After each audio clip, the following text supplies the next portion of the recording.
नमस्कार. गीतांजलीमधील 31वी कविता आहे बंदिवाना. बंदिवाना, सांग रे, तुला कोणी बंधनात टाकलं?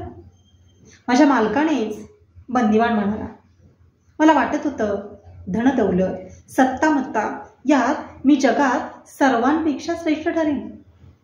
राजाला मालकाला देय असलेली संपत्ती मी माझ्या खजिन्यात भरून देऊ. निद्रा जेव्हा माझ्यावर अंमल गाजवायला लागली तेव्हा मी माझ्या मालकाच्याच मंचावरती झोपी गेलो. जागा होऊन पाहतो तो मीच माझ्या खजिना महालात बंदिवान झालो होतो.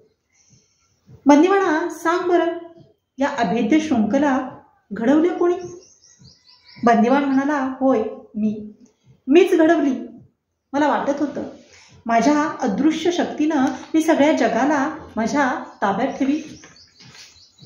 माझं स्वातंत्र्य अबाधित ठेवून ही शृंखला अगदी काळजीपूर्वक प्रखर अग्नीवर तिला तापवून आणि घणाने भक्कम घाव घालून रात्रंदिवस घाम गाळून मीच तिला अभेद्य अच्छिद्य बनवलं.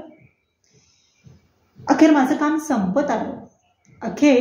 काम संपत आलं. शेवटची कडी गुंफून साखळदंड तयार झाला आणि त्यानेच मला जखडून टाकलं. धन्यवाद.